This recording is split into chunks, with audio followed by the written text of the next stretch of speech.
Morning to everyone, how are you? ठीक ठाक। telka.com।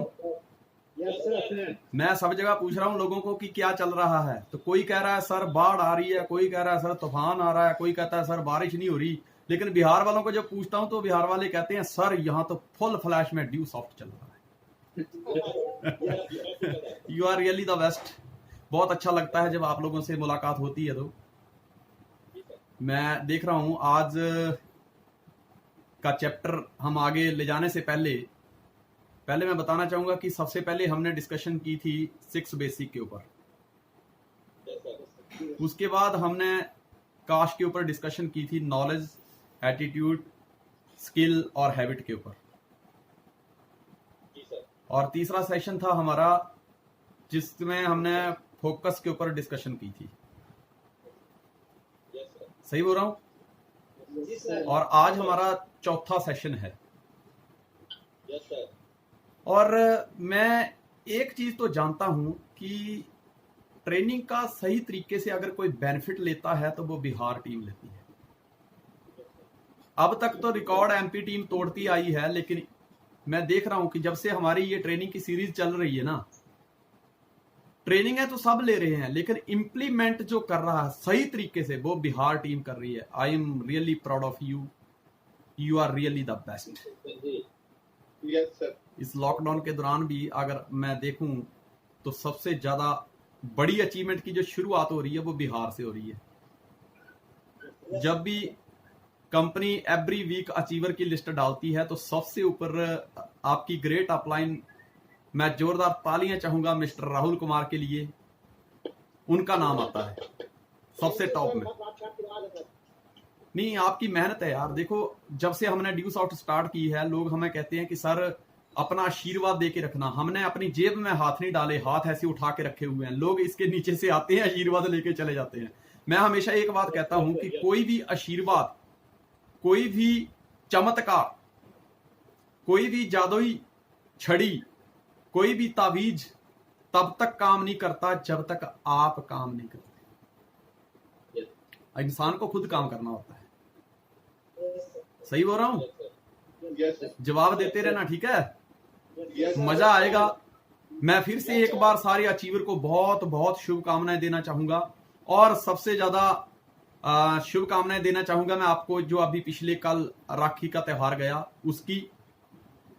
मुझे पूरी उम्मीद है कि आपने ये त्योहार धूमधाम से मनाया होगा। तो इसलिए रक्षाबंधन की आप सबको बहुत बहुत शुभकामनाएं। आगे चलते हैं। हर इंसान जिंदगी में कामयाब होना चाहता है, इसमें कोई शंका है? नहीं सर।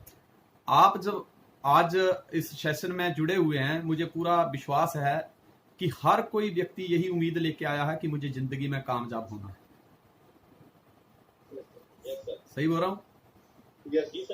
लेकिन दोस्त, मैं आपको एक चीज बता दूं कि अगर आपको यहां से बेंगलोर जाना है और आप बिहार में हैं, तो मैं पूरी गारंटी के साथ कहता हूं कि अगर आपको बेंगलोर जाना है तो बिहार छोड़ना पड़ेगा, तभी आप बेंगलोर पहुंचोगे। Yes sir. सही बोल रहा हूं? आज से 17 साल पहले जब मैंने इस सिस्टम की शुरुआत की, तो उस समय मेरी पहचान थी कि संजय धीमान गैरेज वाला, या संजय भाई ही लोग कहते थे। जब मैंने सिस्टम को ज्वाइन किया, उस दिन एक व्यक्ति की मौत हुई, वो था संजय धीमान गैरेज वाला। और एक नए व्यक्ति का जन्म हुआ, वो था संजय धीमान ड्यू सॉफ्ट वाला। अगर आप कोई नया मकान बनाना चाहते हैं, कोई नया घर बनाना चाहते हैं, नई बिल्डिंग तैयार करना चाहते हैं, तो उससे पहले आपको अपनी पुरानी बिल्डिंग को डिस्ट्रॉय करना पड़ेगा, तभी आप एक नए सिरे से शुरुआत कर सकते हैं।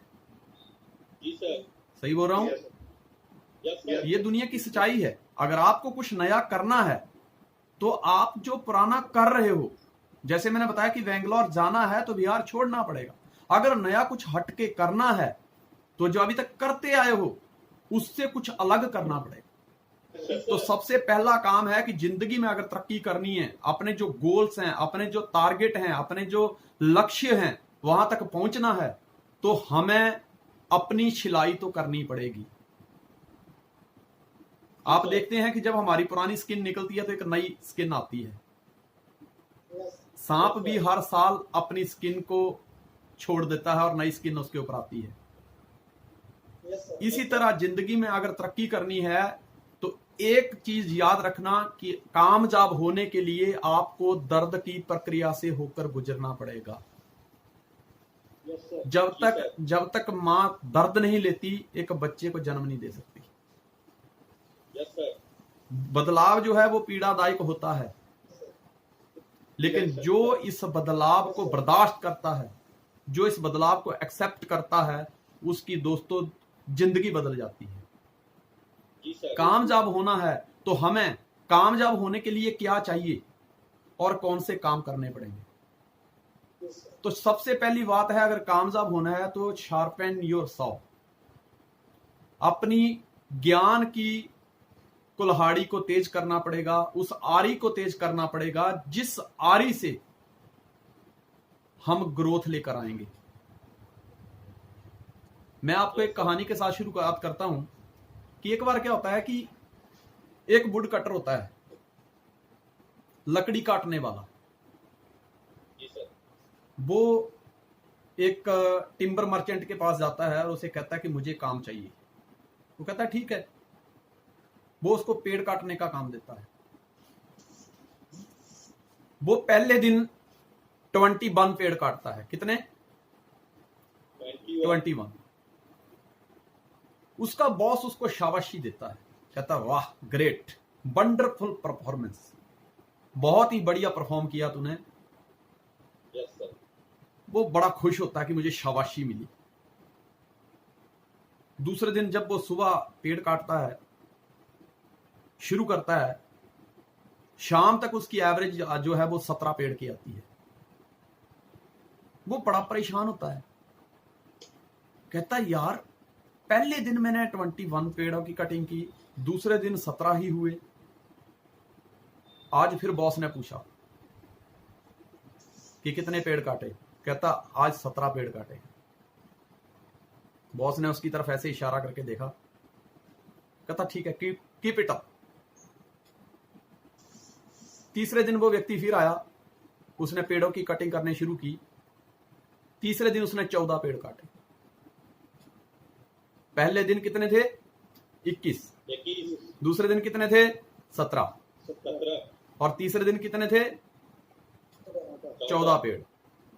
अगले दिन जाता है, वो खूब मेहनत करता है। वो सुबह घर से जल्दी 1 घंटा पहले निकल जाता है और शाम तक मेहनत करता है। आज एवरेज आती है 12 पेड़। उसके अगले दिन 10 पेड़, उसके अगले दिन 8, 7, और धीरे धीरे क्या उसकी एवरेज पर डे की आ रही है 4, 5, 4, 5, 4, 5। वो बड़ा परेशान होता है। वो अपने बॉस के पास जाता है और ये सारी कंप्लेंट अपने बॉस को करता है। कहता है यार मुझे समझ नहीं आ रही कि मैंने पहले दिन 21 पेड़ों की कटिंग की थी, सेकंड डे एवरेज कम हो गई, थर्ड डे और कम हुई, और डे बाय डे मेरी एवरेज कम होती चली जा रही है। मुझे समझ नहीं आ रहा कि मैं कहां पे गलती कर रहा हूं। मैं बहुत मेहनत कर रहा हूं लेकिन उसके बावजूद भी मेरी ग्रोथ नहीं बढ़ रही। तो वो बॉस उसका कहता है, कहता मुझे ये बता कि तूने अपनी कुल्हाड़ी को धार कब लगाई थी। वो कहता मेरे पास कुल्हाड़ी को धार लगाने का टाइम ही नहीं है, मैं तो अपने काम में बहुत व्यस्त हूं, मेरे पास टाइम ही नहीं है। उसके बॉस ने कहा पहले दिन तूने 21 पेड़ काटे, उसका कारण था कि तूने पहले कुल्हाड़ी को धार लगाकर रखी हुई थी, जिस वजह से उस धार के कारण तेरे 21 पेड़ कट गए। लेकिन दूसरे दिन उसकी धार कम हुई, दूसरे दिन तूने बहुत मेहनत की लेकिन एवरेज आई 17। तीसरे दिन धार और कम हो गई, एवरेज आई 14, धार और कम हुई, एवरेज आई 12, फिर 8, फिर 7, फिर 6, आज तू 4-5 की एवरेज पे आ गया है। कारण एक ही है कि तू आज भी पेड़ काटने में कोशिश तो कर रहा है, तेरी कुल्हाड़ी की धार पुरानी हो चुकी है। जब तक तू इसको धार नहीं लगाएगा तब तक तेरी एवरेज नहीं बढ़ेगी। जी सर। दोस्तों, पुराने ज्ञान के साथ अगर हम काम करेंगे तो पुराने ही नतीजे मिलेंगे। जिंदगी में हमेशा अपने आप को अपडेट करते रहना चाहिए।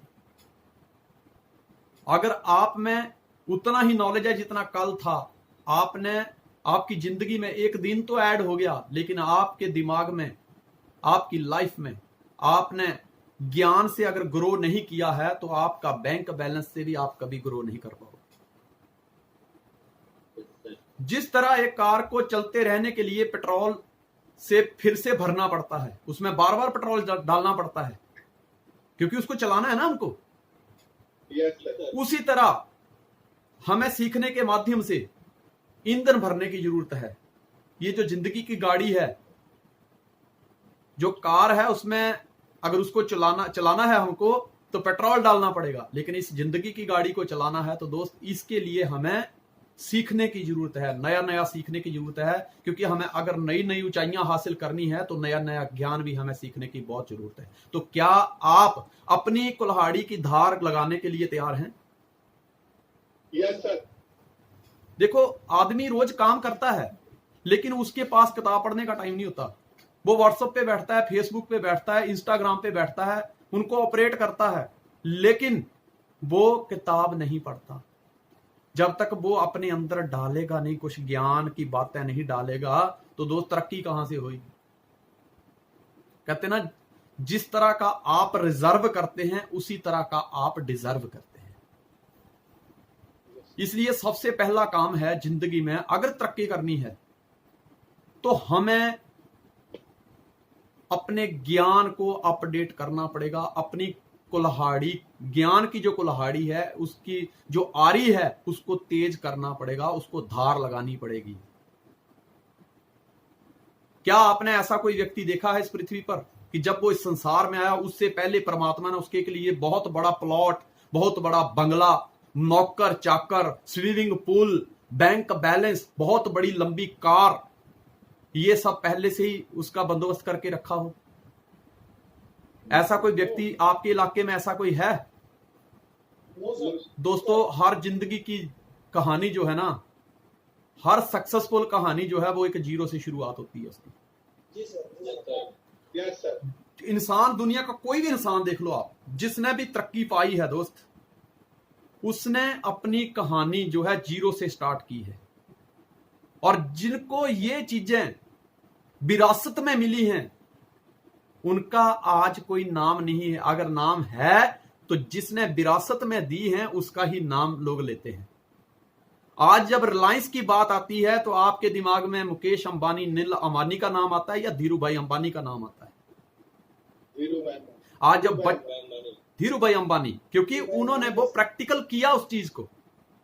Yes sir. ठीक है। आज जब बच्चन परिवार की बात करें तो आपके दिमाग में अभिषेक बच्चन, ऐश्वर्या राय बच्चन या अमिताभ बच्चन का नाम आता है? अमिताभ बच्चन का नाम आता है ना? Yes sir. हाँ, क्योंकि उन्होंने उस चीज को किया है, उनको कुछ विरासत में नहीं मिला। मैंने तो ऐसा कोई व्यक्ति नहीं देखा कि जिसके पृथ्वी पर आने से पहले परमात्मा ने उसके लिए सारा कुछ पहले से तैयार करके रखा हो। दोस्तों, जिंदगी बनानी पड़ती है।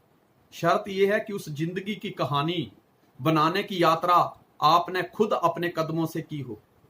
विरासत से जो दौलत मिलती है दोस्त, जो लोग विरासत वाली दौलत हासिल करते हैं, ऐसे लोगों का जिंदगी में कोई नाम नहीं होता। एग्री हो? Yes sir. नेटवर्क मार्केटिंग में जब भी कोई इंसान आता है तो उसका सपना पता क्या होता है? कि मैं एक सफल इंसान बनूं। आज जितने भी लोग हमारे साथ जुड़े हुए हैं, हर व्यक्ति का एक ही सपना है कि मैं एक सफल इंसान बनूं। मेरी बात से सहमत हैं आप? Yes sir. लेकिन एक चीज जिंदगी में याद रखिए, सफल इंसान बनना बहुत दूर की बात है, उससे पहले हमको उस ऑर्गेनाइजेशन का एक एसोसिएट बनना होता है, फिर हमें किसी के डाउनलाइन बनना होता है, तीसरी सीढ़ी है फिर हम लर्नर बनते हैं, सीखते हैं, फिर उसके बाद चौथी सीढ़ी है जब हम सीख के काम करते हैं, जब हमारी टीम में कोई व्यक्ति ज्वाइन करता है तो हम एक अपलाइन बनते हैं, पांचवी सीढ़ी है जब हम अपलाइन बनते हैं तो हम क्या करते हैं और सीखते हैं, अपने आप को अपडेट करते हैं, अपनी ज्ञान की कुल्हाड़ी को और तेज करते हैं, तब हम अपने जो टीम में लोग जुड़े होते हैं उनकी हर समस्या को हैंडल करते हैं, उनको प्लानिंग देते हैं कि आगे कैसे बढ़ना है, तब हम एक लीडर बन जाते हैं। और जब हम लीडर बनते हैं तो लोग हमारी बातों को सुनने लगते हैं और लोग हमें धीरे धीरे हमारी अगली जो मंजिल है, अगला पायदान है, उस पर हम पहुंच जाते हैं, वो है आइडल। और आइडल बनने के बाद हम लोगों के लिए मेंटर बन जाते हैं। फिर किसी की भी टीम का व्यक्ति हो, जब भी कोई बात पूछता है तो इंसान इसी तरह से उसके साथ डील करता है जैसे कि उसकी अपनी टीम का व्यक्ति हो। सातवीं सीढ़ी है तब हम जाके मेंटर बनते हैं, और जब हम मेंटर बन जाते हैं ना तब जाके हम सफलता की सीढ़ी पर पहुंचते हैं। सफलता इस इंडस्ट्री की अंतिम सीढ़ी है। अगर आप सोचे कि आज ही मैंने ज्वाइन किया और मैं सीधा 7वीं 8वीं मंजिल पे पहुंच जाऊंगा, तो दोस्तों ये पॉसिबल नहीं है। सफलता इस इंडस्ट्री की अंतिम सीढ़ी है। अगर आप पहली, दूसरी, तीसरी, चौथी, पांचवी सीढ़ी चढ़ने के लिए तैयार नहीं हो तो आपको अंतिम सीढ़ी पर पहुंचने का ख्याल भूल जाना चाहिए, क्योंकि अगर अंतिम सीढ़ी पे पहुंचना है तो शुरुआत दोस्तों पहली, दूसरी सीढ़ी से ही होगी। क्या आप मेरी बात से सहमत हैं? अपनी ज्ञान की कुल्हाड़ी, हमारे पास 4 ताकतें हैं दोस्तों, सबसे बड़ी ताकतें हमारे पास 4 हैं। अगर उन 4 ताकतों में हमने फतेह हासिल कर ली, जीत हासिल कर ली, तो दोस्त दुनिया के किसी भी कोने में चले जाओगे, हालात कैसे भी हों, आप हमेशा कामयाब बनते रहोगे। आपकी कामयाबी हमेशा आपके आप कामयाबी तक पहुंचते चले जाओगे। पहली ताकत है हमारी फिजिकल हेल्थ। हम सेहत जो है ना हमारी, ये सही होनी चाहिए। अगर हम शारीरिक तौर से मजबूत हैं तो ही दोस्त हम बुरे हालातों से टकरा पाएंगे। क्या आप मेरी बात से सहमत हैं? शारीरिक तौर से मजबूत कैसे इंसान होता है? बहुत सारे लोग आजकल मैंने देखा, मैंने बुजुर्गों से पता क्या सुना था, बुजुर्ग कहते थे कि उल्लू को रात को दिखाई देता है लेकिन दिन में वो अंधा हो जाता है। दोस्त आजकल का इंसान कुछ ऐसी ही हरकत कर रहा है। आज इंसान रात तक जागता है, 12 बजे, 1 बजे, 2 बजे तक फेसबुक पे बैठा हुआ है, व्हाट्सएप पे बैठा हुआ है, इंस्टाग्राम पे बैठा हुआ है। हाँ, पहले रात को उल्लू जागते थे, अब इंसान को भी जागना पड़ रहा है। आज उल्लू को दिन कहते हैं, दिन में उल्लू को दिखाई नहीं देता। आज का इंसान की भी हालत कुछ ऐसी हो चुकी है, रात को जागता है, दिन में सोता है। कहता रात गवाई सोए के, दिवस गवाया खाए, हीरा जन्म अनमोल है, कौड़ी बदले जाए। रात गवाई सोए के, दिवस गवाया खाए, कुछ समय सोने में बता दिया, खाने में बता दिया, और हीरा जन्म अनमोल है, कौड़ी बदले जाए। दोस्तों मैं तो इतनी बात जानता हूं कि इस कोरोना काल में अगर आज तक आप बचे हुए हैं तो इसका सबसे बड़ा कारण यह है आपका स्वस्थ शरीर, स्ट्रॉन्ग इम्यूनिटी, आपकी अच्छी डाइट, जिस वजह से आप इतनी भयानक बीमारी से अभी भी बचे हुए हैं। फिजिकल, शारीरिक रूप से आप स्ट्रांग होने चाहिए। कामयाबी हासिल करनी है तो आपको शारीरिक तौर से स्ट्रांग होना पड़ेगा। और आप शारीरिक तौर से स्ट्रांग कैसे हो सकते हैं? सुबह जल्दी उठिए और योगा कीजिए, दौड़ लगाइए, एक्सरसाइज कीजिए। ये कम से कम अपने शरीर को 1-1.5 घंटा थोड़ा तकलीफ दीजिए। मेरे दादाजी हमेशा कहते थे कि बेटा जिंदगी में एक चीज याद रखना, इस शरीर से अगर तू सुख चाहता है तो इसको दुख देना, क्योंकि ये हमेशा उल्टा चलता है। लेकिन जिस दिन तू इसको सुख देने लग गया, ये बदले में तुझे दुख देगा। मैंने कहा दादाजी आप क्या कहना चाहते हैं, मुझे समझाओ। कहते जिंदगी में तरक्की करनी है तो हार्ड वर्क से कभी मत घबराना। ये जो कंफर्ट जोन है, इसके बाहर ही तुम्हारे सपने हैं, तुम्हारी दुनिया इसके बाहर है। जो व्यक्ति अपने कंफर्ट जोन से बाहर नहीं निकलता, वो जिंदगी में कभी तरक्की नहीं करता। इस दायरे को तोड़ना पड़ेगा। देखो, दो तरह के लोग होते हैं। एक होते हैं वो जो 50-60 साल तक मेहनत करते हैं। कितने? 50 से 60 साल तक मेहनत करते हैं, दबा के मेहनत करते हैं। फिर जब उनके बच्चे बड़े हो जाते हैं, जब वो कमाने लगते हैं, यहाँ शरीर बूढ़ा हो जाता है, तो बच्चे कहते हैं पापा जी अभी आपको कमाने की जरूरत नहीं है, हम कमा रहे हैं ना। फिर वो आराम करते हैं। और फिर आराम कितना मिलता है उनको? 5 से 10 साल। और फिर उन 5-10 सालों में ही चल बसते हैं।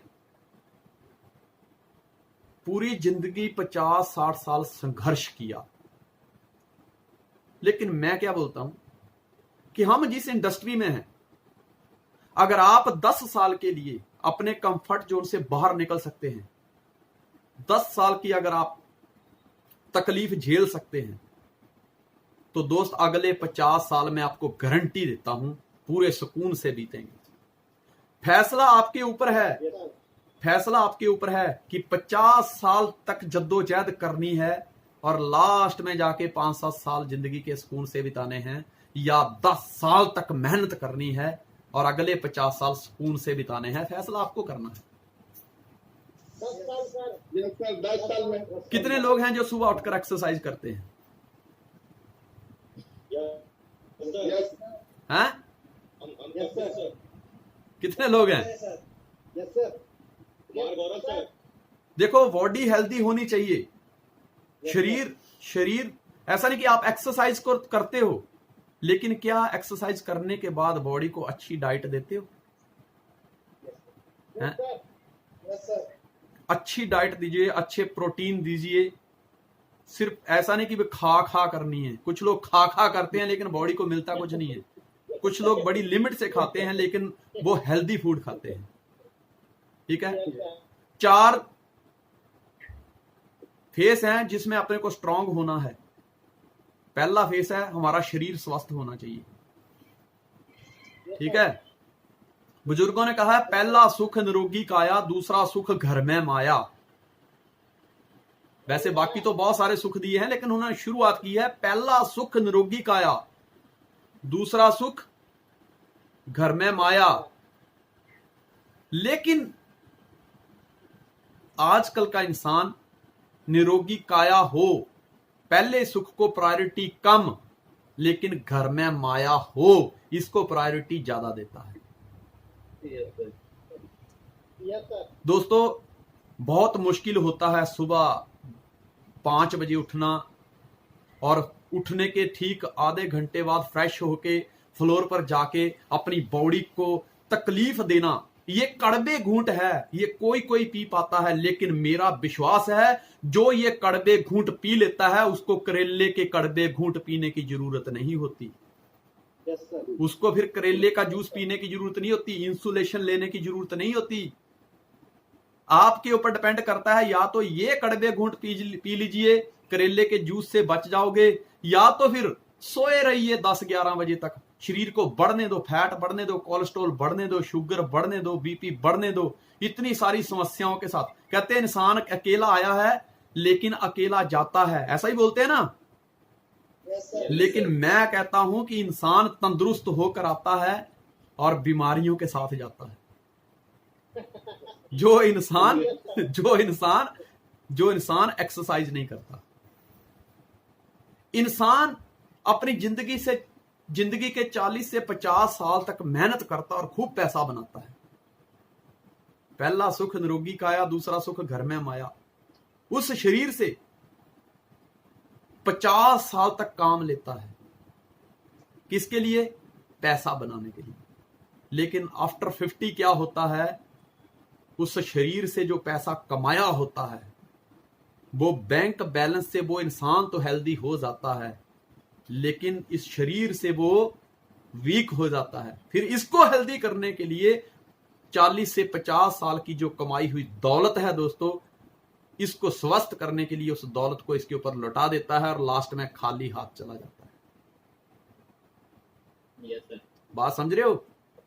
Yes sir. ये करोड़ों का शरीर है यार, इसकी कदर करो। Yes sir. मैं आपको एक कहानी के जरिए बताता हूं। एक बार क्या होता है, एक नौजवान लड़का 24-25 साल उसकी उम्र होती है, वो बड़ा मायूस बैठा होता है। तो एक संत महात्मा वहां से गुजरे, उस नौजवान लड़के की तरफ देखा।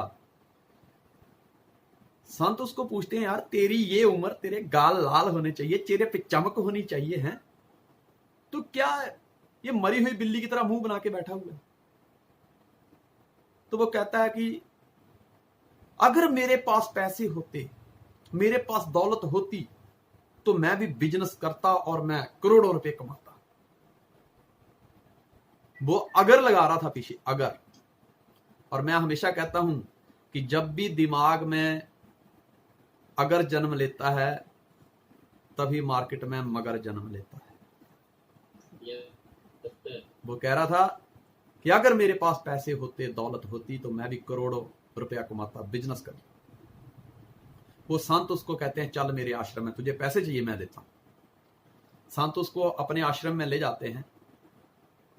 वो लड़का बड़ा खुश होता है कि अब मुझे पैसे मिल जाएंगे, मैं बहुत बड़ा बिजनेसमैन बन जाऊंगा, मैं व्यापार करूंगा और मैं अपनी हर इच्छा को पूरा कर लूंगा, मैं अपने हर सपने को पूरा कर लूंगा।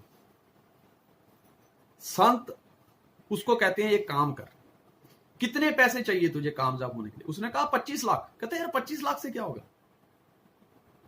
बोले ज्यादा दे दो। संत ने कहा 1 करोड़ से काम चल जाएगा। तो उसने कहा, हाँ 1 करोड़ तो बहुत है, दे दो 1 करोड़ रुपया दे दो।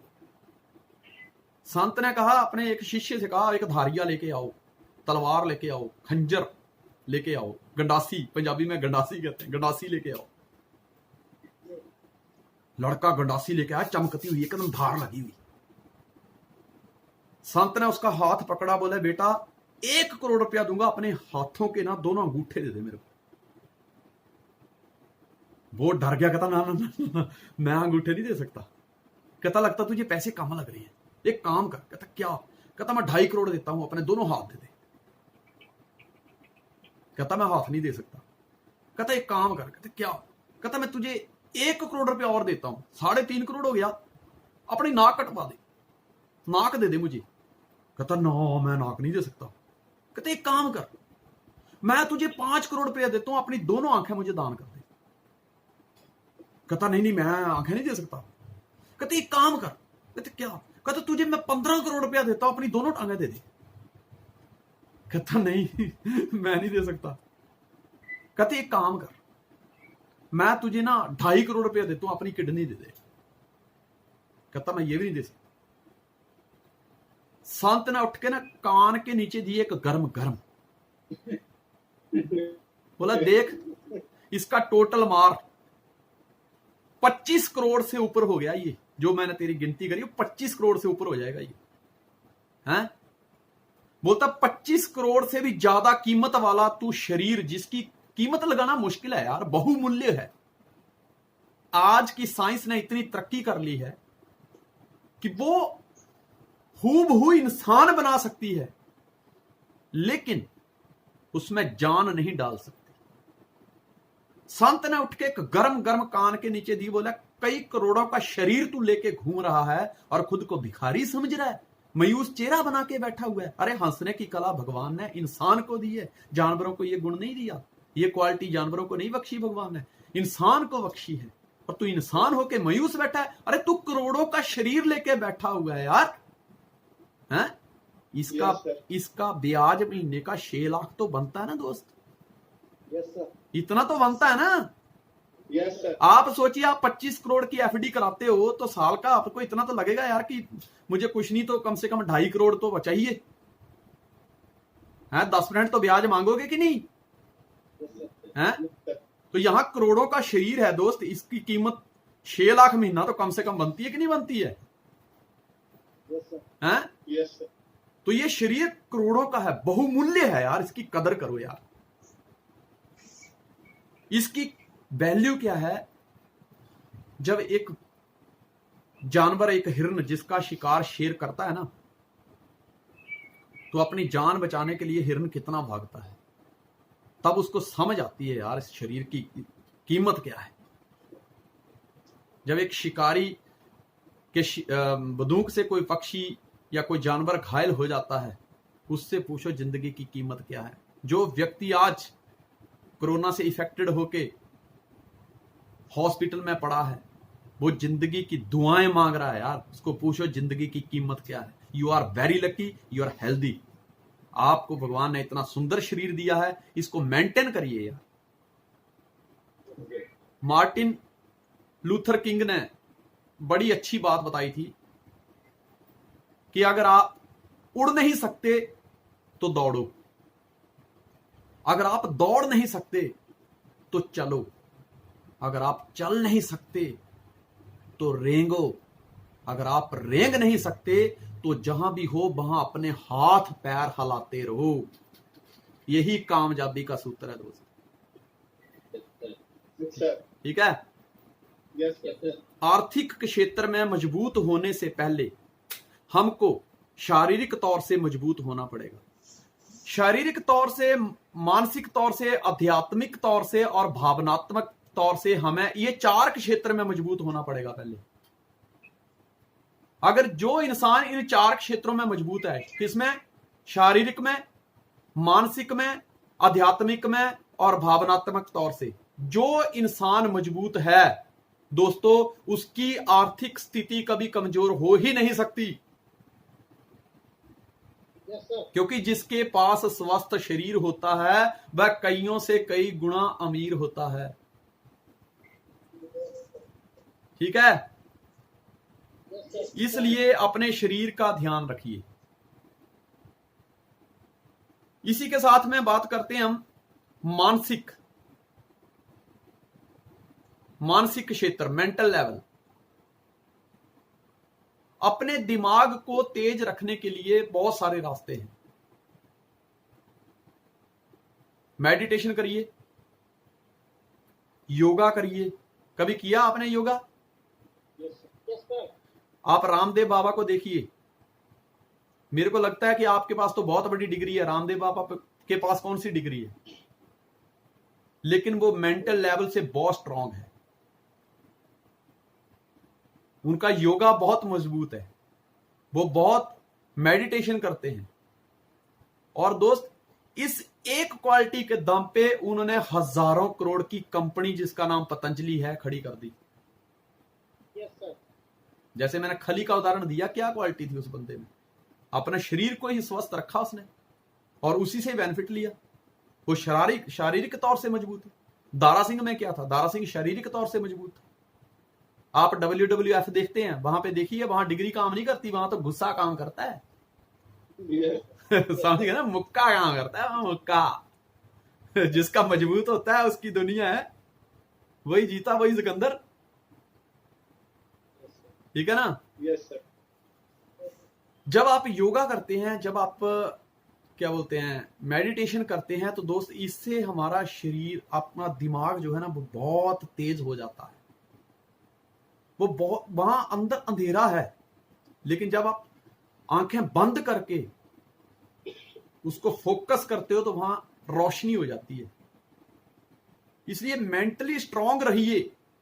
आप चाहते हैं कि अमीर बनना है, आप चाहते हैं मुझे करोड़पति बनना है, चाहते हैं मेरी भी कैप लगे, मैं भी हर हफ्ते कैप लगाऊं, मेरे भी माइल हो जाएं, लेकिन दिमाग में सोच रहे हैं, दिमाग में खिचड़ी पक रही है कि यार पता नहीं ये होगा भी कि नहीं, मैं कर पाऊंगा कि नहीं, लगता है कि मैं राहुल की तरह तो नहीं बोल पाता है, मुझसे नहीं हो पाएगा।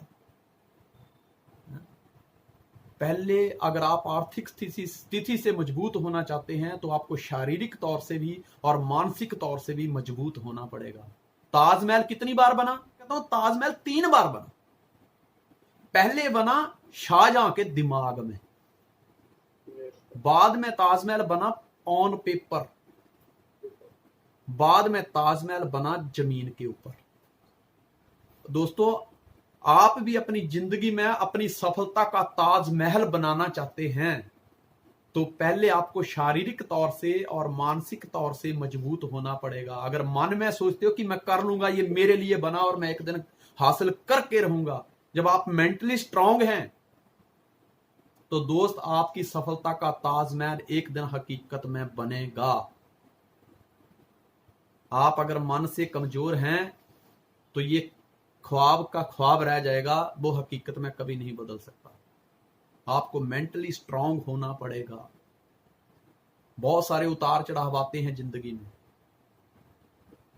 जिंदगी में एक चीज मैं आपको बता दूं, कुछ भी मत करो, मौत तो आएगी, लेकिन कामयाबी हासिल करने के लिए मेहनत करनी पड़ेगी। ठीक है, और उसके लिए आप शारीरिक तौर से और मानसिक तौर से मजबूत होंगे तो ही आपको कामयाबी मिलेगी। अगर आप शारीरिक तौर से समझ लीजिए स्वस्थ हैं लेकिन मानसिक तौर से आप कमजोर हैं तो आप इतने सुंदर शरीर से काम कैसे लेना है ये नहीं ले पाओगे, क्योंकि मानसिक तौर से आप कमजोर हो। तो मानसिक तौर, जैसे शरीर को हरिष्ट पुष्ट रखने के लिए इस वर्ड को, इस विक्ट्री सिंबल को फॉलो करिए। आप ये सिंबल देख रहे हैं? Yes sir. ये किस चीज का सिंबल है? विक्ट्री का सिंबल है। जीतने का है ना? आजकल आप इसको देखिए और इसको देखिए, ये क्या है? ये ए है। Yes sir. और ये वी है। Yes sir. ये विक्ट्री है और ये ए और असफलता है। Yes sir. देखिए अक्सर होता क्या, मैं इसका और इसका दोनों का मतलब बताता हूं। सुबह जब उठते हो ना, एक्सरसाइज करो और इतना ब्रेकफास्ट करो, इतना, कितना, इतना गैप देख रहे हो ना? इतना ब्रेकफास्ट करो, इतना ब्रेकफास्ट करो। और जैसे ही दोपहर को आप लंच करते हो ना, थोड़ा नीचे आ जाओ, कम कर दो। और जब रात आ जाए तो इतना इतना, बिल्कुल हल्का, बिल्कुल हल्का, इतना कर दो। तो आपका शरीर भी ऐसे ही रहेगा। लेकिन आजकल की जो पीढ़ी है वो इसको उल्टा फॉलो करती है, इतना ऐसे फॉलो करती है। इसका मतलब क्या होता है? सुबह जब उठते हैं तो ब्रेकफास्ट सिर्फ इतना सा ही होता है। मेरा मन नहीं करता यार सुबह सुबह खाने को, क्या जानवरों की तरह चरने का है। बड़े बड़े स्कूल बनाते हैं जो उनको अच्छा नहीं लगता ना, ऐसे इतना ही गैप, थोड़ा सा ब्रेकफास्ट करेंगे और फिर लंच की बारी आएगी तो इतना करेंगे, इतना, और डिनर आने दे आने दे आने दे। तो उनका बॉडी भी देखो नीचे से ऐसे फ्लैट हो चुका है, ऊपर से देखना है ऐसे, सिर तो ऐसे लगता है जैसे बहुत बड़े पहाड़ पे मटका रखा हुआ है। लेकिन जो व्यक्ति अपनी डाइट को फॉलो करता है उसकी वी बनती है बॉडी की, और वी का मतलब होता है victory. First impression is the last impression. आप जब कहीं जाओ स्टेज पे बोलो कि आज मेरी उम्र 40 साल है तो लोग पहले ही झटके में हैरान हो जाएं कि यार लगता तो 24 साल का है और कहता 40 साल है। उसमें मजा है। ऐसे नहीं कि जब आप स्टेज पे जाओ कहते हो कि आई एम फला फला फला, मेरी उम्र 24 साल, और ऐसे देखने में लगते हो 40 साल के। उससे लोग हैरान नहीं होते। आपकी पर्सनालिटी एक बहुत बड़ा हथियार है लोगों को अपनी ओर आकर्षित करने का। समझ रहे बात को? मैं आपको एक बहुत अच्छा जादू दिखाता हूं। आपके पास कॉपी पेन पड़ा हुआ है अभी? कॉपी पेन ले लीजिए, लिखिए उस पे। हम अपनी लाइफ की ना हर उपलब्धि को एक ना, या हर अचीवमेंट को कुछ मार्क्स देते हैं, ठीक है? हम अपनी सेहत को कितने मार्क्स देते हैं? कि हम शारीरिक तौर से अच्छे हैं, ये हमारी जो सेहत है, कहते हैं ना जो कुछ भी है वो हमसे है, हम खत्म, सब कुछ खत्म। आप अपने शरीर को 1 नंबर दीजिए, 1 लिखिए।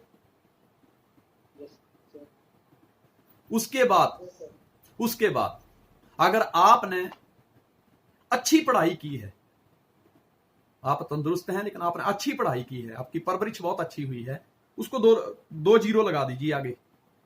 तो इसी लाइफ की वैल्यू कितनी बन गई? 100 बन गई। अगर कहते हैं ना कि आप अच्छा पैसा कमा रहे हैं तो 2 जीरो और लगा दो, कितनी हो गई? 10,000। 10,000। अब आपने अच्छा पैसा कमा रहे हैं तो आपके पास गाड़ी भी होगी, आपके पास घर भी होगा। अगर ये उपलब्धियां भी आपके पास हैं तो 2 जीरो और लगा दो, ठीक है। अब आपकी मान लो शादी हो गई, और शादी आपकी मनपसंद लड़की के साथ, आप जहां चाहते थे वहां हो गई, 2 जीरो और लगा दो, कितना हो गया? कितना हो गया? 1 करोड़ हो गया। अब जो पीछे 1 का लगा हुआ है ना, 1 का, उसको मिटा दो। अब ये कितने करोड़ का है? सब जीरो। सब जीरो हो गया ना। तो दोस्तों सबसे पहले वैल्यू किसकी है? अपनी सेहत की। हम शारीरिक तौर से अगर स्ट्रांग हैं तो दोस्त आज बेशक पीछे हैं, कोई फर्क नहीं पड़ता। आने वाले टाइम में ये जो चीजें हैं जिनको हासिल किया जा सकता है, हम शारीरिक तौर से स्ट्रांग हैं, मानसिक तौर से स्ट्रांग हैं, तो इन चीजों को हासिल कर लेंगे। सबसे पहला सुख ही शरीर का, संसार का है निरोगी काया, ठीक है। मेंटल हेल्थ की हम बात कर रहे हैं कि अगर आप शारीरिक तौर से स्ट्रांग हैं लेकिन मानसिक तौर से कमजोर हैं तो शरीर से काम नहीं ले पाओगे। तो मन को कैसे स्ट्रांग किया जाए, आपको पता है? मन को स्ट्रांग करने का सबसे बड़ा तरीका है, जैसे मैंने बताया कि आप मेडिटेशन करिए, आप योगा करिए, आप किताबें पढ़िए, वो किताबें जो आपके प्रोफेशन से रिलेटेड हों। आप जो कामयाब हुए हैं उन लोगों की जीवन पत्रिका पढ़िए, उन लोगों की हिस्ट्री पढ़िए कि कैसी कैसी मुसीबतों का उन्होंने सामना और किस तरीके से किया, और जहां पे लगता था कि अभी ये डूब जाएंगे उसके बावजूद भी उन्होंने उन मुसीबतों का सामना करके सफलता हासिल की। उनकी हिस्ट्री पढ़िए। आपने ट्रेन देखी ना, ट्रेन में बैठे कभी? ट्रेन में पता है 3 प्रकार के कोच होते हैं। एक एसी कोच होता है ना, और एक होता है बीच वाला, कौन सा? जर्नल। और एक सबसे बीच लास्ट में होता है कौन सा? पैसेंजर। कौन सा कोच होता है? जिसमें कोई भी चढ़ जाए, टिकट कटाओ घुसो, टिकट कटाओ घुसो। एक है एसी, एक नॉन एसी। बात समझ रहे ना? मैंने लाइफ में दोस्तों सबसे पहले ट्रेन में ना लास्ट में वाले डब्बे में बैठना शुरू किया था, पैसेंजर कोच में, ठीक है, पैसेंजर कोच में। तो मैंने देखा वहां की दुनिया कुछ और थी यार। वहां पे मैंने देखा लोग किताब पढ़ रहे हैं। मैं वहां से निकला, मैं फिर आगे इसमें नॉन एसी कोच में गया, जहां पे टिकट बुक होती थी, फट्टे वाली सीट, कोई मतलब रात को क्या बोलते हैं, बेडशीट नहीं मिलती, तकिया नहीं मिलता। फिर वहां देखा तो भी लोग किताब पढ़ रहे हैं। फिर मैं एसी कोच में आया, पर एसी कोच तक पहुंचते पहुंचते दोस्तों जिंदगी के 35 साल लग गए। जबकि ये तीनों कोच एक ही इंजन के साथ थे। कितने साल लग गए? 35 साल। वहां भी देखा लोग किताबें पढ़ रहे हैं, पर दोस्त तीनों लोग पढ़ रहे थे लेकिन तीनों लोगों की किताबें अलग अलग थी। जो पैसेंजर कोच था ना, जिसमें धक्का मुक्की होती है, उसमें लोगों को पता कौन सी किताबें पढ़ रहे थे? मनोरंजन कहानियां। कौन सी पता? मनोरंजन कहानियां हैं, Yes, sir. वो मनोरंजन वाली कहानियां पढ़ रहे थे। और जो बीच वाले थे ना, वो पता कौन से पढ़े थे? ले, ये सरकार आई, इसने भी कुछ नहीं किया, हम तो सोच रहे थे ये सरकार आएगी तो नौकरी दे दे, कोई नौकरी। वो कंप्लेंट कंप्लेंट कंप्लेंट दे कंप्लेंट है। फिर थोड़ी देर बाद उसी बुक को उठाते ऐसे करते, हाँ, गर्मी बहुत है, गर्मी बहुत है। मेरे को लगता है ना रेलवे वाले को ना सब एसी कोच कर देना चाहिए, सब एसी कोच कर देना चाहिए, मतलब खुद कुछ नहीं करना। लेकिन जब एसी कोच में मैं गया तो वहां हर व्यक्ति वेल ड्रेस, परफ्यूम की खुशबू, मस्ती से जिंदगी, स्माइल ही स्माइल चेहरे पे हैं। ऐसे लग रहा है यार क्या बात है, जिंदगी जन्नत बन गई है। उनके हाथ में भी किताब थी, लेकिन उनके हाथ में किताबें पता कौन सी? उनके हाथ में किताब थी जीत आपकी। उनके हाथ में किताब थी 21वीं सदी का महान व्यापार। उनके हाथ में किताब थी कि मुश्किलें हमेशा हारती हैं और संघर्ष करने वाले हमेशा जीतते हैं। उनके हाथों में ऐसी किताबें थी। वो बिजनेस की बातें कर रहे थे, वो टर्नओवर की बातें करते थे, वो आइडियाज की बातें करते थे। तीनों कोच में अलग अलग लोग हैं। जो पैसेंजर कोच है उसमें कहते हैं ओ इतनी भीड़ है, इतनी भीड़ है यार, कहां से लोग आ जाते हैं, कहां जा रहे हैं, वो भीड़ की बात करते हैं। जो जनरल कोच में घुसे हुए हैं वो पता किस चीज की बात करते हैं? किराया बढ़ गया यार, बहुत किराया बढ़ गया, तो पैसे तो आ ही नहीं रहे कहीं से, बहुत मंदी आ गई, बहुत मंदी आ रही। लेकिन जो एसी कोच में बैठा व्यक्ति वो करोड़ों की बातें कर रहा है, वो आइडियाज की बातें कर रहे हैं, वो आइडिया की बातें कर रहे हैं। वो कह रहे हैं धीरू भाई अंबानी ने ये आइडिया निकाला, ये हो गया, बिल गेट्स ने ये वाला आइडिया लगाया, ये हो गया, मार्क जुकरबर्ग ने ऐसा किया, ये आइडिया लगाया तो उसने इतने का टर्नओवर कर लिया। दोस्त, एक ही इंजन के साथ तीनों कोच थे, लेकिन तीन कोच में तीन लोग थे। वही हार्ड मास का पिंजरा लेके बैठे हुए थे, लेकिन तीनों की सोच, मेंटल लेवल अलग अलग था। दोस्त, ये ड्यू सॉफ्ट की ट्रेन में भी दोस्त आप कौन से कोच में बैठना पसंद करेंगे? एसी वाले कोच में बैठना है तो आपको किताबें भी वैसी ही पढ़नी पड़ेंगी, अपने माइंड को वैसे शार्प करना पड़ेगा। बात समझ रहे हैं? हाँ, धन दोस्तों ऐसे थोड़ा मिलता है। मैं आपको एक चीज बता दूं, धन जो होता है ना, धन वो एक बेवफा नौकर होता है जो अपना स्वामी हमेशा बदलता रहता है। आज तेरे पास है, कल मेरे पास है। धन बेवफा नौकर है जो अपना स्वामी बदलता रहता है, लेकिन आपकी असली पूंजी तो ज्ञान है, जिसके दम पे वापिस धन कमाया जा सकता है। ज्ञान एक ऐसा चुंबक है, धन कहीं भी छुपा होगा उसको बाहर निकाल लेगा। इसलिए किताबें पढ़िए और आगे बढ़िए, ठीक है? कई बार आपने देखा कि जब हम बिजनेस की शुरुआत करते हैं तो टीम बड़ी छोटी होती है, लेकिन रिजल्ट बहुत आते हैं। देखा आपने कभी महसूस किया इस चीज को? कभी आपने कॉपी पेन लेके लगाया अपना हिसाब किताब कि मैंने कितना प्रोग्रेस किया, कितना नहीं किया? कभी अपने आप को खुद को चिट्ठी लिखी है आपने? कभी खुद को सम्मान दिया आपने? कभी खुद को अवार्ड दिया, कोई सर्टिफिकेट दिया है? आपको पता बीच में मैंने अपना एक सर्टिफिकेट डाला था, वो मैंने खुद को दिया था, स्टेटस पे डाला था, व्हाट्सएप स्टेटस पे, आपने देखा था? Yes sir. वो सर्टिफिकेट मैंने खुद को दिया था। मैंने एक टारगेट रखा था कि यार मैं ये किताब अगले 11 दिन में स्टडी करूंगा। पर जब मैंने पढ़ने शुरू किया, और रोज की मैं इतनी पढ़ाई करूंगा, जब मैंने पढ़ने शुरू किया तो मैंने दोस्त वो 2-3 दिन पहले ही खत्म कर दी। तो मैंने अपने आप को खुद शाबाशी दी। मैंने कहा लोग संजय धीमान शाबाशी नहीं देंगे तुझे, बहुत बिजी है, कोई व्हाट्सएप पे उंगलियां मार रहा है, कोई फेसबुक पे लगा हुआ है, लोग बहुत बिजी है यार, तो ये शाबाशी तुझे नहीं देंगे, तो तुझे ये काम खुद ही करना पड़ेगा। तो ये मैंने खुद को सर्टिफिकेट दिया अपने को। हाँ, अपने आप को खुद को ही सम्मानित करना पड़ेगा, कोई शाबाशी देने नहीं आएगा। आपने ब्रूसली का नाम सुना है? ब्रूसली खुद को लेटर लिखता था, खुद जाके पोस्ट करके आता था कि मैं आने वाले टाइम में ब्रूसली ये बनने वाला हूं। खुद को खुद चिट्ठी लिखता था वो। आपने लिखी है कभी?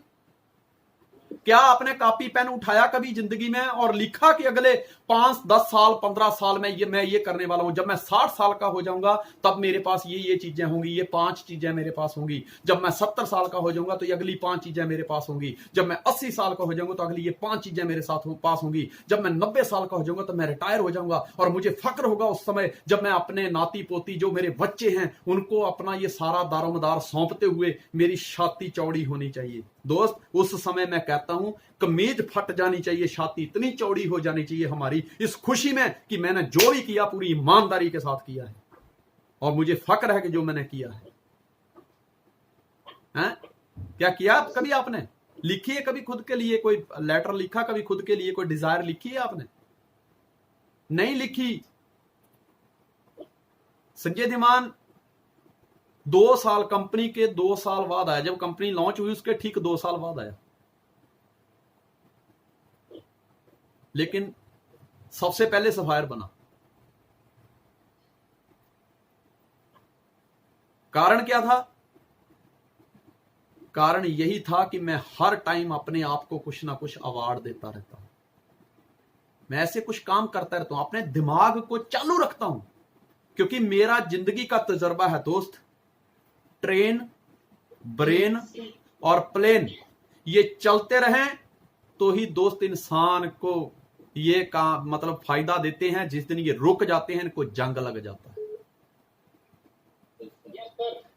ट्रेन, ब्रेन और प्लेन। क्या कभी आपने अपनी प्रोग्रेस को मॉनिटर किया है? नहीं किया। उसको मॉनिटर करना शुरू करिए। फर्क होता है दोस्तों, प्रोग्रेस और सफलता में फर्क है। बताऊंगा धीरे धीरे आगे प्रोग्रेस क्या है, सफलता किसे कहते हैं।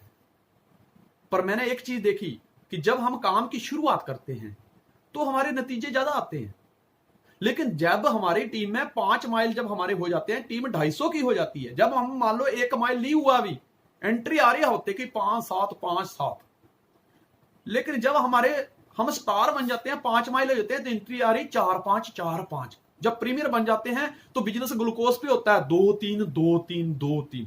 जब डिप्लोमेट बन जाते हैं तो कभी कभी हफ्ते में कभी कभी चेक बनता है, बाकी टीम गायब हो जाती है।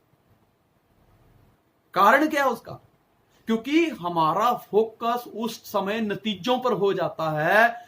हमारी जो ज्ञान की कुल्हाड़ी है, जिसने दोस्तों हमको तरक्की देनी है, जिसने नतीजे देने हैं, हम उसको धार लगाने के लिए आलसी हो जाते हैं, निकम्मे हो जाते हैं कि टीम काम कर रही है, रिजल्ट आ जाएंगे, मुझे करने की क्या जरूरत है।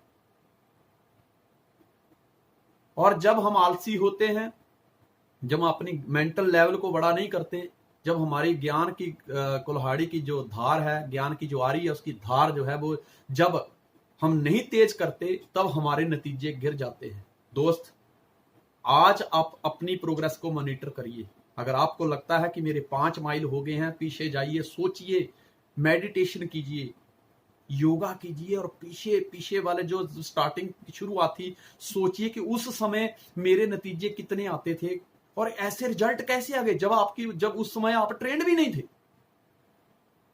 इतने नतीजे कैसे आ गए। लेकिन आज सब कुछ है, आज अपलाइन है, आज टीम है, आज अचीवमेंट है, लेकिन उसके बावजूद भी उतने रिजल्ट क्यों नहीं आ रहे? आपको पता चल जाएगा, क्योंकि आप कहीं ना कहीं रिलैक्स मोड में चले गए हैं। आपने अपनी मेंटल खुराक देने बंद कर दी। ठीक है? अपनी जनरेशन बढ़ाने से पहले अपने आप को रीजनरेट करिए। आपके पास जनरेशन को बढ़ाने का प्लान तो है या होगा, या प्लान कर लोगे, लेकिन क्या पहले अपने आप को रीजनरेट करने का आपने कोई प्लान बनाया है? अगर आपके पास अपने आप को रीजनरेट करने का प्लान होगा तो दोस्त तब आप एक अच्छी जिंदगी जी पाएंगे, और आपकी अच्छी जिंदगी ही आपकी आने वाले जनरेशन के लिए एक बहुत बड़ा उदाहरण होगी। बात समझ रहे हो? Yes sir. रीजनरेट करना पड़ेगा। आप सोचेंगे आसानी से सब कुछ मिल जाएगा, ऐसा कुछ नहीं होगा। हर इंसान को दर्द की प्रक्रिया से गुजरना पड़ता है। डेविड आपके अंदर बैठा हुआ है, उसको बाहर निकालने की जरूरत है। आपके अंदर एक ऐसा घोड़ा है जो उड़ सकता है, लेकिन वो अंधेरे में है, उसके ऊपर ज्ञान का प्रकाश डालने की जरूरत है। जब वो देखेगा कि सामने कुछ चमक रहा है, जब उसको रास्ता दिखेगा, तो दोस्तों वो दौड़ेगा नहीं, वो उड़ेगा। आपके अंदर एक डार्क हॉर्स बैठा हुआ है, उसमें उड़ने की क्षमता है, दौड़ने की तो बात छोड़िए, उड़ने की क्षमता है, लेकिन उसके लिए प्रकाश की जरूरत है, और वो प्रकाश है आपका मेंटल लेवल। आपको उसको बड़ा करना पड़ेगा। आप मेंटली, मानसिक तौर से जब मजबूत होंगे, तभी वो घोड़ा दौड़ पाएगा।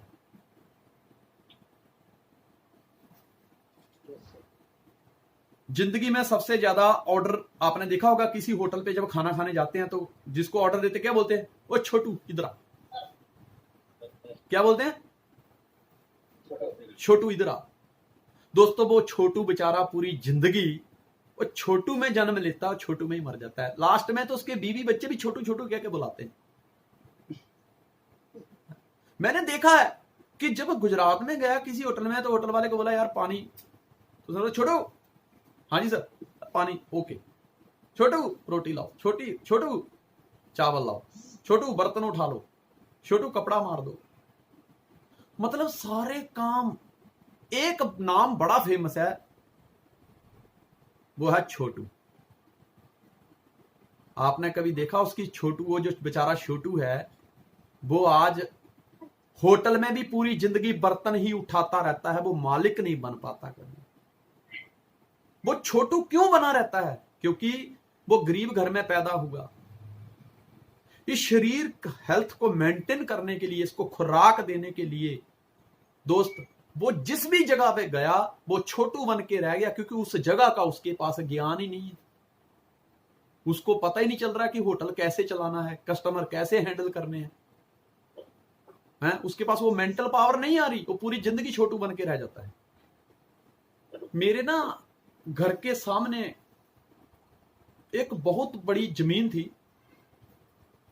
जिसको ऐसा कह सकता हूं मैं कि लाखों में थी, लाखों स्क्वायर फुट। अचानक आज से 6-7 साल पहले ना बड़े बड़े बुलडोजर आ गए, जेसीबी आ गए, और डंपर आए, आवाजें होने लगी, और जमीन की खुदाई हुई। पर इतनी खुदाई हुई, मैं ना छत पे गया, तो मेरी छत से देखने के बावजूद भी वो मुझे दिखाई नहीं देता कि गहराई कितनी है इसकी। मैं बड़ा हैरान था, मैं कहा यार इन्होंने तो जमीन खोखली कर डाली यार, कभी भी भूकंप हुआ तो ये जमीन तो कच्ची पड़ गई यार। मैं बहुत हैरान था, मुझे समझ नहीं आ रही कि हो क्या रहा है। अब किसको पूछूं? जो भी अब देखता है, जब जेसीबी की जब मतलब आवाज आती है, खुदाई करता है, वो देखते हैं लोग, हाँ गाड़ी भरी जेसीबी ने लेके गया, खुदाई हो रही है, दिन रात काम चल रहा है। वहां भी बहुत सारे छोटू थे, लेकिन पता किसी को नहीं क्या हो रहा है।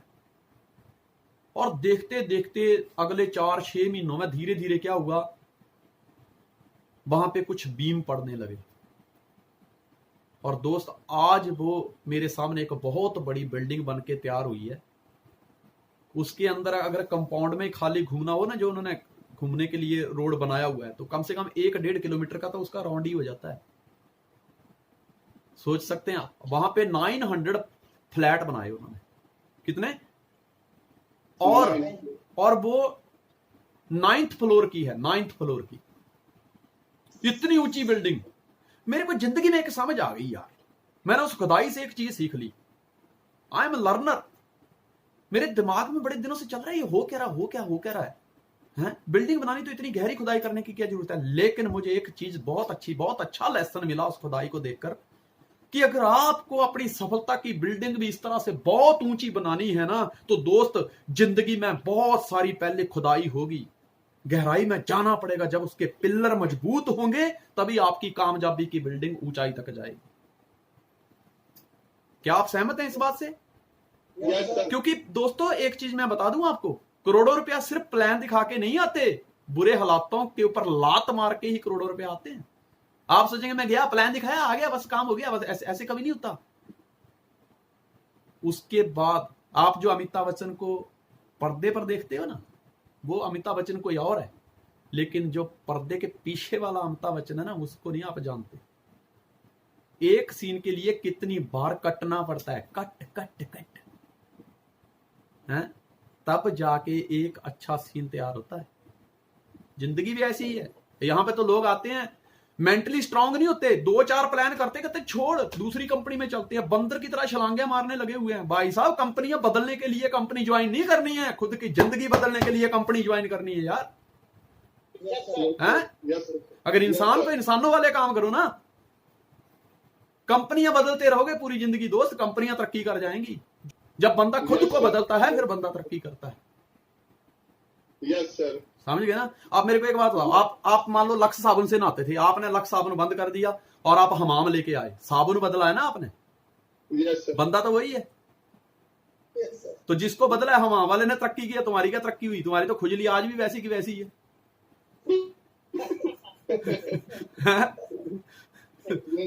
खुजली के ऊपर ना मुझे एक जोक याद आ गया।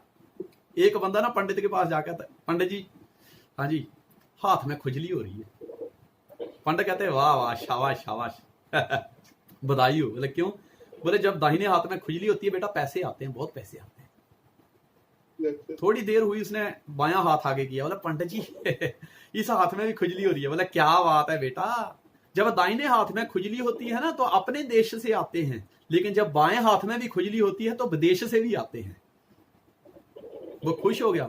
थोड़ी देर हुई, फिर गया, बोला पंडित जी दाहिने पैर में खुजली हो रही है। कहता क्या बात है बेटा, पूरा देश घूमोगे।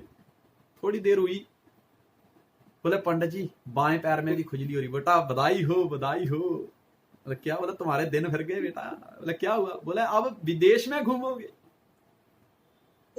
थोड़ी देर हुई, बोले पंडित जी पीठ पे खुजली हो रही है। पंडित ने मारा एक जोर का थप्पड़। बोले ना तुझे पैसे देश से आएंगे ना विदेश से आएंगे, ना तू अपना देश घूमेगा ना तू विदेश घूमेगा, तुझे खुजली की बीमारी है, डॉक्टर के पास जाके इलाज करवा।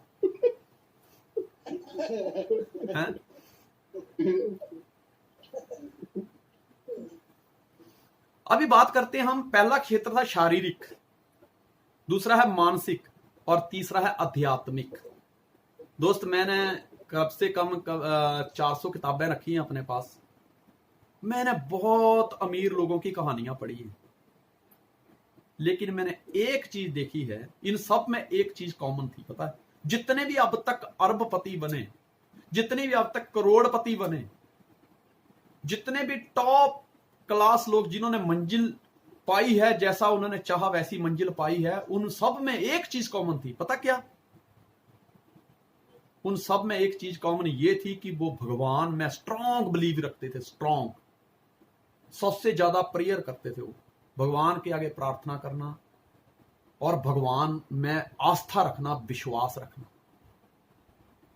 क्योंकि दोस्त गुरबाणी के अंदर एक बात बहुत अच्छी लिखी हुई है कि सो दर के हा सो घर के हा जित वह सर्व संभाले।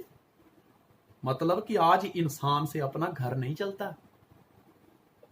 थोड़ी सी समस्या आती है, सरकार को चिट्ठी लिखने लग जाता है। हैं? आपने देखा ही होगा अभी। और सच्चाई भी है इसमें, कोई मेरे को नहीं लगता कोई दो राय नहीं होनी चाहिए इसमें, सच्चाई है। आज किसी भी इंसान से पूछो, उसको घर चलाना बहुत मुश्किल है।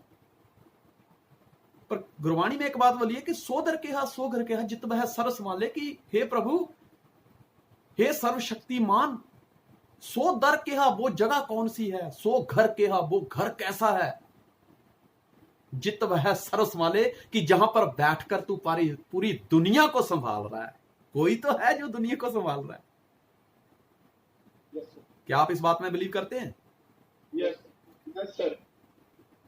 दोस्तों भगवान, मुझे नहीं पता कि आप लोग भी कितना बिलीव करते हैं, लेकिन मैं भगवान पे बहुत विश्वास करता हूं। और जो जितने लोगों की मैंने कहानियां पढ़ी हैं, मुझे पूरा विश्वास है कि जब मैं इस पृथ्वी पे नहीं रहूंगा ना, तो मेरे जाने के बाद लोग मेरा भी एग्जाम्पल देंगे कि संजय धीमान परमात्मा में स्ट्रांग बिलीव रखते थे।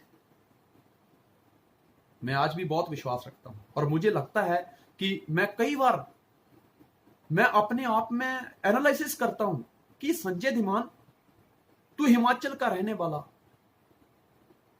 तेरे घर में, पुराना जो घर है मेरा, बीच में बहुत बड़ा नाला है, जंगल में घर है दोस्त, उस घर में आज तक कार नहीं जाती, कम स्टडी, और आज लाखों लोगों का नेटवर्क, और कंपनी में सबसे नंबर 1 पोजीशन। दोस्त, इसमें कहीं ना कहीं मेरी शारीरिक और मानसिक शक्ति का तो हाथ है, लेकिन सबसे ज्यादा हाथ उस सर्वशक्तिमान का है, परम पिता परमात्मा का है। Yes sir. उसका बहुत बड़ा हाथ है कि जिसकी वजह से आज मैं कामयाब हुआ। इसलिए परमात्मा, जब सुबह उठते हो तो आपने जो भी, आप जो जिस भी भगवान को मानते हो यार, आप उसमें विश्वास रखिए, श्रद्धा रखिए और प्रेयर कीजिए। प्रेयर में बहुत ताकत होती है। डॉक्टर भी लास्ट में एक ही बात कहता है कि मैं अपनी पूरी ताकत लगा दूंगा मरीज को ठीक करने में, लेकिन फिर भी लास्ट में अंतिम फैसला तो उस ऊपर वाले डॉक्टर का ही होगा। मतलब लास्ट में वो भी एक ही बात कहते हैं, अगर बच गया तो थैंक्स गॉड, अगर नहीं बचा तो सॉरी गॉड। हैं? दुनिया पता क्या कहती है आजकल? एडवर्टाइजमेंट क्या आती है पता है? पहले इस्तेमाल करो फिर विश्वास करो। ऐसे ही होता है ना? Yes sir. लेकिन परमात्मा क्या कहता है? पहले विश्वास कर फिर देख क्या होता है। यस। जब आदमी के अंदर विश्वास होता है ना दोस्त, विश्वास, मैं आपको एक कहानी सुनाता हूं। सदना कसाई का नाम सुना आपने? हेलो? Yes sir. सदना कसाई का नाम सुना आपने? नहीं सर। सदना कसाई था, कसाई। सदना जब बकरे काटता था तो काटते काटते ना भगवान को याद करता रहता था। वो हमेशा अपने प्रभु में लीन, उसकी भक्ति में लीन। गोविंद बोलो हरे गोपाल बोलो, हे नाथ नारायण वासुदेवा। हरि हरि भजन में ही लीन। कोई आया आधा किलो मांस तोल दे, चक आधा किलो, फिर वो गाए जा रहा है, भजन में लीन। काम क्या कर रहा है? कसाई का, मांस तोलने का काम कर रहा है, मांस बेच रहा है। एक दिन सदना अपने घर से अपनी दुकान की तरफ आ रहा था। चलते चलते ना ठोकर लगी। एक बहुत ही काले रंग का पत्थर सदना के पैर से टकराया। सदना ने बोला, यार ये पत्थर बाकी पत्थरों से अलग है, चलो इसको ना मांस तोलने के काम में लगाते हैं। उसने वो पत्थर उठाया और तराजू पे रख दिया, और उसका चमत्कार देखिए। अब ये भजन गा रहा है और एक तरफ मांस तोल रहा है। चमत्कार देखिए। कोई आता है कहता जी आधा किलो मांस तोल दो। सदना तराजू में एक तरफ आधा किलो मांस रखता है, पत्थर आधा किलो का हो जाता है। कोई कहता है 1 किलो मांस दे दीजिए, सदना 1 किलो तराजू में रखता है, पत्थर 1 किलो का हो जाता है। कोई कहता है 2 किलो मांस दे दीजिए, सदना 2 किलो मांस डालता है, पत्थर 2 किलो का हो जाता है। कोई 5 किलो की डिमांड करता है, वो 5 किलो मांस रखता है तो पत्थर 5 किलो का हो जाता है। और ये बात पूरे शहर में फैल गई जंगल की आग की तरह कि सदना के पास कोई चमत्कारी पत्थर है। सदना को तो एक तरफ देखना ही नहीं पड़ता, बस वो तराजू का एक हिस्सा संभालता है, पत्थर उस हिसाब से छोटा बड़ा हो जाता है। ये बात ना एक ब्राह्मण को पता चली। ब्राह्मण ने देखा, हो, अब उसने सोचा मैं ब्राह्मण हूं, मैं कसाई की दुकान पे जाऊंगा तो अच्छा नहीं लगेगा, लोग बड़ा मजाक उड़ाएंगे। ब्राह्मण होके तुम कसाई की दुकान पे, बेइज्जती हो जाएगी यार, ये सिस्टम को सूट नहीं करता। पर ब्राह्मण के अंदर एक इच्छा पैदा हुई कि नहीं, देखना तो मुझे है कि ये सत्य है या नहीं। ब्राह्मण छुपते छुपाते अपना रंग रूप वेश बदल के पूरा दिन पत्थर को कहीं इधर से चोरी से देख रहा है, कहीं उधर से देख रहा है। तो सही बात है, जो लोगों ने बोला वो सत्य है। जितना मांस तकड़ी में डालता है, उस तराजू में डालता है, दूसरी तरफ जो पत्थर है वो उसी हिसाब से छोटा बड़ा हो जाता है। जैसे ही शाम को सदना दुकान बंद करने लगा, पंडित ने देखा अब कोई नहीं है। पंडित तुरंत सदना से कहता है कि सदना, घोर पाप, नरक में जाओगे, घोर पाप। बोले क्या? बोले तुम्हें पता है कि ये जो जिसको तुम चमत्कारी पत्थर समझते हो ये कौन है? बोले कौन? बोले ये शालिग्राम भगवान है। और ये शालिग्राम भगवान को तुम मांस तोलने के काम पे लगाया हुआ है। सदना ने कहा हो भूल हो गई प्रभु, भूल हो गई नहीं पता। बोले मैं पंडित हूं, ये पत्थर मुझे दे दे, मैं इसकी पूजा करूंगा। सदना ने उठाया, प्यार से पंडित को पत्थर दे दिया। अब पंडित जो है पत्थर घर पे लेके गया। पंडित ने पंचामृत से उसको धोया, घर में स्थापना की, दूध दही खाना, अच्छा मीठा खीर पकवान जो भी चढ़ाना था चढ़ाया, धूप तिलक लगाया, आरती उतारी और सो गया। दूसरे दिन सुबह फिर भोग लगाया, पंडित अपने काम पे। रात को पंडित ने फिर भोग लगाया, सोया। आधी रात हुई, शालिग्राम भगवान उठ के खड़े हो गए। बोला पंडित मेरा दिल नहीं लग रहा, मेरा दम घुट रहा है, मुझे मेरे सदना के पास छोड़ के आ। पंडित कांप गया। बोला प्रभु यहां इतनी सेवा मिल रही है, इतना अच्छा खाने को मिल रहा है, सदना के पास ऐसा क्या है जो इतनी मोहब्बत हो गई है उससे? वो तो कसाई है, आपको मांस की बदबू नहीं आती? वहां भगवान हो के आप वहां जाओगे? शालिग्राम भगवान ने बोला कि देख पंडित, सदना जब भजन गाता है ना, वो काम भोजन के लिए करता है, लेकिन भोजन जुटाते जुटाते जब वो भजन करता है ना, मुझे बहुत अच्छा लगता है, मेरा वहां मन लग जाता है। और उसका वो भजन सुनने के लिए ही मैंने पत्थर का रूप धारण किया है, ताकि मैं सदना के पास भजन सुनता रहूं। उसकी मेरे में बहुत आस्था है, वो मुझे कभी भूलता नहीं है। बेशक वो मांस तोल रहा होता है, लेकिन भजन गा रहा होता है। पंडित पिघल गया। जैसे सुबह हुई, पंडित ने सिर पे उठाया, बड़ी श्रद्धा के साथ सदना के पास ले गया। बोला सदना ये पकड़ तेरे भगवान शालिग्राम। सदना कहता पंडित जी क्या हो गया, कोई भूल हो गई? कहता नहीं, भूल मुझसे हुई। अरे तेरे पांव छूने को मन करता है सदना। बोले क्यों पंडित जी, इतने दीवाने क्यों हो रहे? अरे तेरे दीवाने खुद परमात्मा हैं, तो फिर मैं तो एक छोटा सा इंसान हूं। बोले क्या हुआ? बोले आधी रात को शालिग्राम भगवान प्रकट हुए और उन्होंने कहा कि मैं पत्थर के रूप में सदना के पास रहता हूं और सदना का काम आधा कर देता हूं, क्योंकि सदना मुझे खुश रखता है, सदना के भजन मुझे बहुत अच्छे लगते हैं। दोस्त, उसी टाइम सदना अपनी जगह से उठा, भगवान को याद किया और बोला प्रभु अगर तुम्हें मेरे भजन पसंद हैं, तेरे भजन की टेंशन मैं लेता हूं, मेरे भोजन की चिंता तू कर लेना, और आज से मैं ये काम बंद करता हूं। सदना ने कसाई का काम छोड़ दिया था। पर दोस्त, यहां पे एक आस्था की बात है। तो आस्था इतनी थी सदना की कि शालिग्राम के रूप में भगवान खुद आ गए और सदना को कहा कि सदना तराजू का एक हिस्सा तू संभाल, दूसरा मैं संभालता हूं। दोस्त, इसी तरह से आप जो भी काम करते हो उसमें जब श्रद्धा का तड़का लगता है तो कामयाबी मिलना और भी संभव हो जाती है। कामयाबी बहुत जल्दी मिलती है। इसलिए भगवान में आस्था रखो।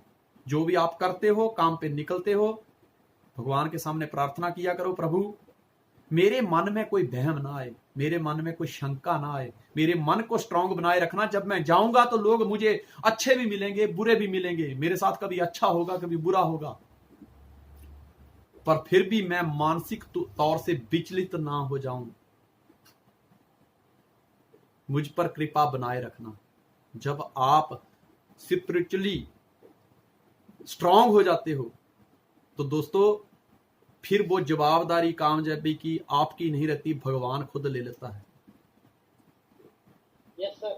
पांडवों का सबसे ज्यादा विश्वास था कृष्ण के ऊपर, और कौरवों का विश्वास था उनकी नारायणी सेना के ऊपर। अगर आपके पास बहुत बड़ी सेना है, टीम के रूप में बहुत बड़ी सेना है, लेकिन भगवान में श्रद्धा नहीं है, तो उसी तरह से एक दिन धाराशायी हो जाएंगे जिस तरह से दुर्योधन का साम्राज्य खत्म हो गया था। लेकिन आपके पास मान लो कि छोटी टीम है, लेकिन भगवान में आस्था बहुत है, तो दोस्तों जंगल जंगल भटकने वाले पांडवों ने भी अपना साम्राज्य बसा लिया था, क्योंकि उनको भगवान में बहुत आस्था थी।